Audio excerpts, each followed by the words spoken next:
بسم اللہ الرحمن الرحیم۔ السلام علیکم۔ شاہی کربلا قصے چینل میں تمام ویورز کو خوش آمدید کہتے ہیں۔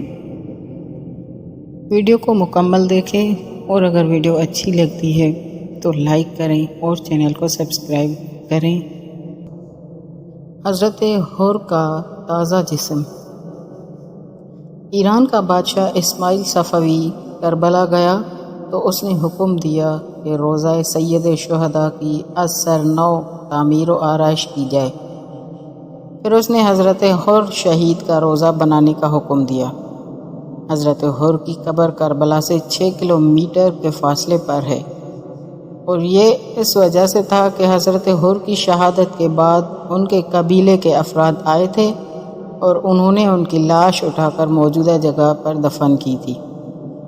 جب حضرت اسماعیل صفوی نے حضرت حر کے روضے بنانے کا حکم دیا تو کچھ لوگوں نے کہا حر ابتدا میں امام حسین علیہ السلام کے دشمن تھے، اسی لیے ان کا روضہ نہیں بننا چاہیے۔ اس کے برعکس زیادہ لوگوں کا خیال تھا کہ حضرت حر نے توبہ کر لی تھی اور امام کی نصرت میں جنگ کرتے ہوئے شہید ہوئے تھے، لہٰذا وہ امام کے صحابہ میں معتبر قرار پائے ہیں۔ شاہ اسماعیل صفوی نے کہا میں خود اس کا تجربہ کروں گا اور اس مشکل کو حل کروں گا۔ شاہ اسماعیل حضرت حر کی قبر پر گیا اور اس نے حکم دیا کہ ان کی قبر کو کھودا جائے۔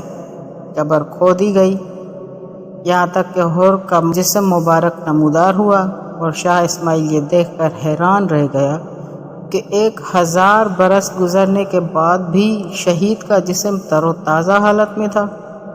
حضرت حر کے سر پر ایک رومال باندھا ہوا تھا، اسے ہٹایا گیا کہ یہ رومال انہیں امام حسین علیہ السلام نے اپنے ہاتھوں سے اس وقت باندھا تھا جب ان کے سر سے خون بہہ رہا تھا۔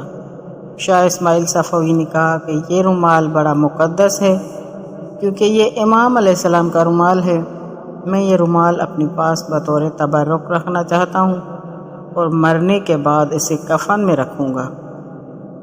اس کے بعد شاہ اسماعیل نے رومال کھولا۔ جیسے ہی رومال کھلا تو حضرت حر کے سر سے خون بہنے لگا اور پوری قبر خون سے بھر گئی۔ لوگوں نے خون روکنے کی بڑی کوشش کی لیکن خون کسی طرح سے بھی رکنے میں نہ آیا۔ شاہ اسماعیل نے کہا کوئی بات نہیں، اس رومال کی جگہ تم میرا رومال ان کے سر سے باندھ دو۔ لوگوں نے شاہ اسماعیل صفوی کا رومال باندھا لیکن حضرت حر کا خون پھر بھی نہ رکا۔ وہاں پر موجود افراد نے شاہ اسماعیل سے کہا کہ آپ حر کے سر پر امام حسین علیہ السلام کا عطا کردہ رومال باندھیں، کیونکہ یہ رومال حضرت حر کے لیے امام کی طرف سے تاج کرامت ہے جو امام نے ان کے سر پر سجایا ہے، اور حضرت حر یہ تاج پہن کر صحرائے محشر میں آئیں گے۔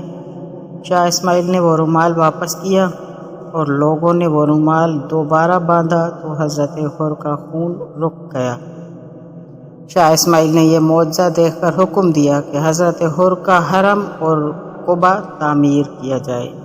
والسلام۔